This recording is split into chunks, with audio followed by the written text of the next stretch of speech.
എല്ലാവർക്കും നമസ്കാരം. Mahalakshmi serial latest episode റിവ്യൂയിലേക്ക് സ്വാഗതം. എല്ലാവരും ചാനൽ സപ്പോർട്ട് ചെയ്യണേ. അങ്ങനെ ഇന്നത്തെ സ്റ്റോറിയിൽ മോഹിനിയും പ്രതാപനും കൂടി പോവാണ് കരുണയെ കാണാൻ വേണ്ടി പലഹാരമൊക്കെ ആയിട്ട്. പോകുന്നതിന് മുമ്പ് തന്നെ പ്രതാപൻ കുത്തുവാക്ക് തുടങ്ങി. അല്ലെങ്കിൽ നിനക്ക് എൻ്റെ മോളോട് വലിയ താല്പര്യമൊന്നുമില്ലല്ലോ, നിൻ്റെ മോളെ കാണാൻ വേണ്ടിയല്ലേ നീ പോകുന്നത് എന്നൊക്കെ പറയാം. അപ്പം മോഹിനി പറയുന്നുണ്ട്, എൻ്റെ പ്രതാപേട്ട ഇപ്പോഴേ അങ്ങനെയൊന്നും പറയാതെ, പ്രത്യേകിച്ച് അവിടെ പോയി ഇങ്ങനെയുള്ള ഒരു കാര്യം പറയല്ലേ എന്നൊക്കെ പറയുവാണ്. അങ്ങനെ രണ്ടുപേരും കൂടി ജീപ്പിലൊക്കെ വന്ന് ഇറങ്ങുവാണ്. കരുണയാണെങ്കിൽ വളരെ സന്തോഷത്തോടു കൂടി സ്വീകരിക്കുവാണ് അച്ഛനെയും അമ്മയും. അപ്പോഴത്തേനെ മോളെ നിനക്ക് വേണ്ടി കൊണ്ടുവന്നതെന്ന് പറഞ്ഞ് പലഹാരമൊക്കെ മോഹിനി കരുണയുടെ കൊടുക്കുന്നുണ്ട്. ദുർഗയാണെ പറയുന്നുണ്ട്, ഞാൻ ഓർക്കുകയും ചെയ്തു കരുണയുടെ അമ്മ എന്താ വരാത്തതെന്ന്. പെൺപിള്ളേർ ഗർഭിണിയായ അമ്മമാർ എപ്പോഴും വരും, ഞാനതൊക്കെ ഓർത്തതേ ഉള്ളെന്നൊക്കെ പറയുവാണ്. പക്ഷെ കരുണ നല്ല ഹാപ്പിയിലാണ് അമ്മയെ റിസീവ് ചെയ്യുന്നത്. അപ്പോൾ പ്രതാപൻ പറയുവാണ്, ഇവക്കല്ലേലും എൻ്റെ മോളോട് വലിയ താല്പര്യമൊന്നുമില്ല, ഇവക്ക് ഇവളുടെ മോളോടാണ് താല്പര്യം എന്നൊക്കെ ഇങ്ങനെ കുത്തുവാക്കുകൊണ്ട് പറയുവാണ്. അപ്പം മോഹിനി പറയുന്നുണ്ട്, ദൈവത്തെ ഓർത്ത് ഇങ്ങനെയൊന്നും പറയാമെന്ന് പറയുവാണ്. അങ്ങനെ കരുണ സ്വീകരിച്ചുകൊണ്ട് അകത്തോട്ട് പോകുമ്പോൾ മഹാലക്ഷ്മി ഇറങ്ങി വരുന്നുണ്ട്. ആഹാ അമ്മയൊന്ന് വിളിച്ചു പോലും ഇല്ലല്ലോ എന്ന് പറഞ്ഞ് വരുന്നുണ്ട്. അപ്പോഴത്തേനും കരുണയുടെ മുഖം അങ്ങ് വാടി. കരുണയ്ക്ക് പിന്നെ ഒരു ക്രൂര ഫേസായി. അതുവരെ കരുണ നല്ല സന്തോഷവതിയായിരുന്നു. അപ്പം പ്രതാപൻ കളിയാക്കുവാണ് മഹാലക്ഷ്മിയെ, അല്ല നിന്നെ നേരത്തെ അറിയിച്ചാൽ നീ അങ്ങ് മലമറിക്കുമെന്ന്. അപ്പോൾ കരുണ പറയുവാണ്, നീ വല്ല വൈര നെക്ലേസോ വല്ല ഡയമണ്ടോ അമ്മയ്ക്ക് വാങ്ങിച്ചു വെച്ചിട്ടുണ്ടോ? അല്ല നീ വിളിക്കുമ്പം വരാനേ, ഇവക്കല്ലേലും അതൊക്കെയല്ലേ ഗിഫ്റ്റ് കിട്ടുന്നത് ഇഷ്ടം പോലെ. അവളുടെ കൂട്ടുകാരനും എല്ലാവരും, അയാളുടെ കൂട്ടുകാരനും കണ്ണച്ചാറിൻ്റെ കൂട്ടുകാരനും എല്ലാം കൊടുക്കുന്നത് ഇവക്കാ ഗിഫ്റ്റ്. പിന്നെ വേറെ ഒന്നും നോക്കേണ്ട ആവശ്യമില്ലല്ലോ, വേറെ ഉത്തരവാദിത്തങ്ങളോ കാര്യങ്ങളോ ഒന്നുമില്ല, ഉള്ള പണം ഇങ്ങനെയൊക്കെ ചിലവാക്കാമെന്നൊക്കെ കരുണ ഇങ്ങനെ കുത്തുവാക്കുകൊണ്ട് പറയുവാണ്. അപ്പോഴത്തേനും മഹാലക്ഷ്മി പറയുവാണ്, നീ വെറുതെ അല്ല അമ്മ ഇങ്ങോട്ട് വരാത്തത്, നീ ഒക്കെ അമ്മയിട്ടിങ്ങനെ കുത്തും, അതുകൊണ്ടാണ് അമ്മ ഇങ്ങോട്ട് വരാത്തത്, വാ അമ്മയെന്നും പറഞ്ഞ് മഹാലക്ഷ്മി ആണെങ്കിൽ മോഹിനിയെയും വിളിച്ചുകൊണ്ട് റൂമിനകത്തോട്ട് പോവാണ്. ഇതിനിടയ്ക്ക് പ്രതാപൻ ചോദിക്കുന്നുണ്ട് ദുർഗേച്ചി എങ്ങനെയുണ്ട് കണ്ണന്, മരുന്ന് കൊടുത്തിട്ട് വല്ല പ്രയോജനമുണ്ടോ എന്ന്, എങ്ങനെ എന്തെങ്കിലും മാറ്റം ഉണ്ടെങ്കിൽ പറയണം, ഞാൻ വല്ല പച്ചില മരുന്നൊക്കെ കൊണ്ടുത്തരാം, അത് വെച്ചങ്ങ് മാറ്റിയേക്കണം എന്ന് പറയുക. അപ്പോൾ ദുർഗ പറയുവാണ്, അതോർത്ത് പ്രതാപൻ പേടിക്കണ്ട, എന്തേലും പ്രശ്നം ഉണ്ടായാൽ ഞാൻ അപ്പം തന്നെ മരുന്നിൽ എന്തേലും പ്രശ്നം ഉണ്ടാക്കും, അത് ഞാനങ്ങ് കൈയോടെ നുള്ളൂ എന്ന് പറയുവാണ്. കണ്ണൻ്റെ കാര്യം എന്തേലും ഇമ്പ്രൂവ്മെൻറ്റ് ഉണ്ടായ ചികിത്സയിൽ.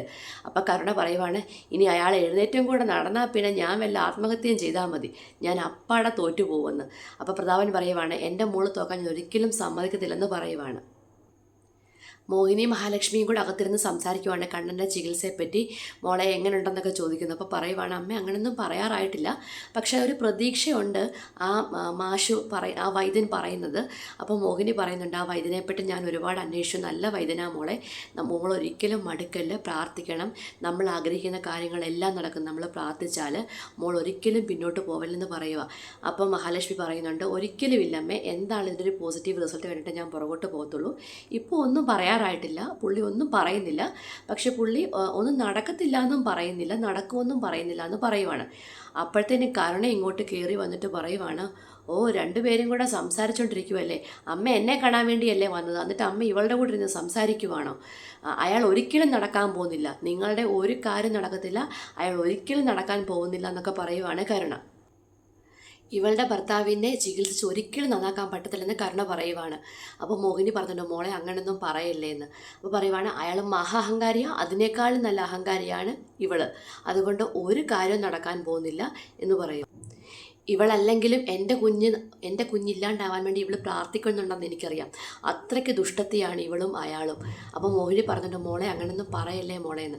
അമ്മ കൂടുതലൊന്നും പറയണ്ട, എന്തെങ്കിലും പരിഗണന എനിക്ക് വീട്ടിൽ കിട്ടിയിട്ടുണ്ടോ, ഞാൻ അവിടെ ഉണ്ടെന്ന് പോലും നിങ്ങളാരും ചിന്തിച്ചിട്ടില്ല, അമ്മയ്ക്ക് എപ്പോഴും ഇവളുടെ കാര്യം മാത്രമാണ്, എന്നെക്കാളും മുമ്പ് ഇവൾക്ക് കുഞ്ഞുണ്ടാവണമെന്ന് അമ്മയുടെ പ്രാർത്ഥന, അവിടെ ഞാൻ ഉണ്ടെന്ന് ഇത്തിരിയെങ്കിലും ചിന്തിച്ചത് എൻ്റെ അച്ഛനും എൻ്റെ മുത്തശ്ശിയും മാത്രമാണ്, വേറെ ആർക്കും എന്നോട് ഒരു താല്പര്യവും ഇല്ല. നീ ഏതെങ്കിലും നാട്ടു ചികിത്സ എന്നൊക്കെ പറഞ്ഞോ, അയാൾക്ക് ഒരു ഇത് നടക്കത്തില്ല, അയാളുടെ രോഗം മാറത്തില്ലെന്ന്. അപ്പം മഹാലക്ഷ്മി പറയുന്നുണ്ട്, രോഗമല്ല അത്, കണ്ണയുടെ ഒരു ആക്സിഡൻറ്റ് മൂലം വന്നതല്ലെന്ന് പറയാം, ഇനി എന്തുണ്ടാണേലും ഒരിക്കലും നടക്കാൻ പോകുന്നില്ല, അയാൾക്ക് പറ്റിയ ഏറ്റവും വലിയ അബദ്ധമാണ് നിന്നെ കെട്ടിയത്, അതോടുകൂടി അയാൾക്ക് ഇനിയും അയാളുടെ പ്രശ്നങ്ങളെല്ലാം തീർന്നു, ഇനി അയാൾക്ക് നീ മൂലം ഉണ്ടാകുന്ന പ്രശ്നങ്ങളാണ്, നീയാണ് അയാളുടെ ഏറ്റവും വലിയ പ്രശ്നം എന്നൊക്കെ പറയുവാണ്. എന്നിട്ട് പറയുവാണ്, എന്തായാലും വന്നതല്ലേ, എന്തെങ്കിലും കഴിച്ചിട്ട് പോകാൻ എന്നൊക്കെ പറഞ്ഞ് പുച്ഛിക്കുവാണ് മോഹിനിയെ. അങ്ങനെ അങ്ങനെ കരുണ അങ്ങോട്ട് പോയി കഴിയുമ്പോൾ മോഹിനി പറയുന്നുണ്ട്, മോളെ എന്നാ സാഗറിനെ നിന്നെയും കൂട്ടി ഒരുപാട് വൃത്തികേടുകൾ ഇവിടെയുള്ളവർ പറയുന്നുണ്ടെന്ന്. അപ്പം മഹാലക്ഷ്മി പറയുന്നുണ്ട്, അത് സത്യമാമേ, ഞാൻ അറിഞ്ഞായിരുന്നു, ഞാൻ അവനെ മാറ്റി നിർത്തി, അവനും ആൾ ശരിയല്ല, അവൻ്റെ മനസ്സിലും വേണ്ടാതിനൊക്കെ ഉണ്ടായിരുന്നു. പെണ്ണുങ്ങളൊന്ന് ചിരിച്ചു കാണിച്ചാൽ എല്ലാം തികഞ്ഞെന്നും പറഞ്ഞ് പുറകെ വരുന്നവന്മാരാണ് ഇവന്മാർ. അതുപോലെ ഭർത്താവിന് എന്തെങ്കിലും ഒരു അസുഖം ഉണ്ടെങ്കിൽ അതും യൂസ് ചെയ്ത് പെണ്ണുങ്ങളെ ദ്രോഹിക്കാൻ നടക്കുന്നവന്മാരാണ് ഇവന്മാരെല്ലാം. അതുകൊണ്ട് ഞാൻ അവനെ ഒഴിവാക്കിയെന്ന് പറയുവാണ്. എന്നിട്ട് എല്ലാവരും കൂടി ഇരുന്ന് കഴിക്കുവാണ്. കഴിച്ചപ്പോൾ പ്രതാപൻ പറയുവാണ്, അല്ല മഹാലക്ഷ്മി, നിനക്ക് വേറെ പണിയൊന്നുമില്ല ഇവനെ ഇങ്ങനെ ചികിത്സയ്ക്ക് കൊണ്ട് നടക്കാൻ വേണ്ടി. അപ്പോൾ ദുർഗ പറയുവാണ്, ഞങ്ങൾ ഒരുപാട് ചികിത്സിച്ചതാണ്, പക്ഷെ ഒരു പ്രയോജനവുമില്ല, ഇതുവരെ ഒരു പ്രയോജനം ഉണ്ടായിട്ടില്ല. അവസാനം കണ്ണൻ തന്നെയാണത് വേണ്ടെന്ന് വെച്ചത്. അങ്ങനെയൊക്കെ ഇരുന്ന് പറയുവാണ്. പ്രതാപനാണെങ്കിൽ മഹാലക്ഷ്മിയെ കളിയാക്കുവാണ്. അല്ല, നീ എന്തുമാത്രം പൈസ ഇതിനു വേണ്ടി മുടക്കുന്നു, നിനക്ക് വേറെ പണിയൊന്നുമില്ലേ? അപ്പോൾ മഹാലക്ഷ്മി പറയുന്നുണ്ട്, പൈസയൊന്നും വാങ്ങിക്കുന്നൊന്നുമില്ല, ഗുളിക മാത്രമേ തരുന്നുള്ളൂ, എന്തെങ്കിലും ഫലം ഉണ്ടെങ്കിൽ മാത്രമേ പുള്ളി പൈസ വാങ്ങിക്കത്തുള്ളൂ. അപ്പോൾ പ്രതാപൻ പറയുവാണ്, അല്ല തന്നെ ഇവന്മാർക്ക് എന്തിനാണ് പൈസ? ഇവന്മാർ ഗുളിക വാങ്ങിച്ച് തന്നെ ഇവന്മാർക്ക് ലാഭമാണ്, പിന്നെ എന്തിനാണ് എക്സ്ട്രാ പൈസ നോക്കുന്നതിന് വാങ്ങിക്കുന്നത്? അതിൻ്റെ ആവശ്യമൊന്നുമില്ല അവന്മാർക്ക്, ഗുളിക തന്നെ അവന്മാർക്ക് ലാഭമെല്ലാം കിട്ടും. അങ്ങനെ ചികിത്സിച്ചിട്ട് ഒരു കാര്യമില്ല എന്നൊക്കെ പറഞ്ഞ് പുച്ഛിക്കുവാണ്. അപ്പോൾ മഹാലക്ഷ്മി പറയുവാണ്, എന്താണെങ്കിലും ചികിത്സ നിർത്താൻ പോകുന്നില്ല, കണ്ണടന് ചികിത്സ തുടങ്ങും, അതിൻ്റെ വാശിയാണ്, ഇതിന് ആരെന്ത് പറഞ്ഞാലും. ഇതിനിടയ്ക്ക് കണ്ണനേട്ടനെ ആരും അപായപ്പെടുത്താതിരുന്നാൽ മാത്രം മതി എന്ന് പറയുവാണ്. അപ്പോഴത്തേന് പ്രതാപൻ ഞെട്ടി, കരുണയും പ്രതാപനെ നോക്കുന്നുണ്ട്. അങ്ങനെ ഇവർ പരസ്പരം നോക്കുന്നുണ്ട്. അപ്പോൾ ദുർഗ പറയുവാണ്, അതെന്താ നീ അങ്ങനെ പറഞ്ഞത്? ഞങ്ങൾ എന്തോ അപകടം ചെയ്തു വെച്ചപ്പോഴല്ലേ നീ പറയുന്നതെന്ന് പറയുവാണ്. അപ്പം മഹാലക്ഷ്മി ഒന്നും പറഞ്ഞില്ല. അപ്പം പ്രതാപനും റൂട്ട് മാറ്റി പറയുവാണ്, കുറച്ച് കഷ്ടമാണ് അവൻ്റെ കാര്യം കേട്ടോ, നീ ഇങ്ങനെ അവനെ ഇട്ടങ്ങ് കഷ്ടപ്പെടുത്താതെ, ഒന്നുമില്ല അവൻ വയ്യാത്തവനല്ല എന്നൊക്കെ പറയുക. അപ്പം മഹാലക്ഷ്മി പറയുവാണ്, കണ്ണേട്ടന് ഒരു ബുദ്ധിമുട്ടുമില്ല, അങ്ങനെ എന്തെങ്കിലും ബുദ്ധിമുട്ടുണ്ടെങ്കിൽ അത് കണ്ണേട്ടൻ സഹിച്ചോളും, എനിക്ക് എൻ്റെ കണ്ണേട്ടനെ വിശ്വാസമാണ്, നിങ്ങളെ ആരെയും ബോധിപ്പിക്കേണ്ട ആവശ്യമില്ല ചികിത്സയുടെ കാര്യം, കണ്ണേട്ടനെ മാത്രം ബോധിപ്പിച്ചാൽ മതി എന്ന് പറയുക. അപ്പം കരുണ പറയുവാണ്, ഇവളോടൊരു കാര്യം പറഞ്ഞാൽ മനസ്സിലാവത്തില്ല, ഇവൾക്കിപ്പോൾ വലിയ അഹങ്കാരമാണ്, ഞങ്ങളുടെ വീട്ടിൽ വെച്ചേ ഞങ്ങളുടെ ടേബിളിലിരുന്ന് ഇതുപോലെ കഴിക്കാൻ പോലും ഇവള് തുനിയത്തില്ലായിരുന്നു, ഇവളെ ഞങ്ങളെ മുമ്പിൽ പോലും വരത്തില്ലായിരുന്നു, അവളാണ് ഇവിടെ കിടന്ന് അഹങ്കാരം കാണിക്കുന്നതെന്ന് പറയുവാണ്. ഇത്രയുമാണ് ഇന്നത്തെ എപ്പിസോഡ്. എല്ലാവരും ചാനൽ സബ്സ്ക്രൈബ് സപ്പോർട്ട് ചെയ്യണേ. താങ്ക്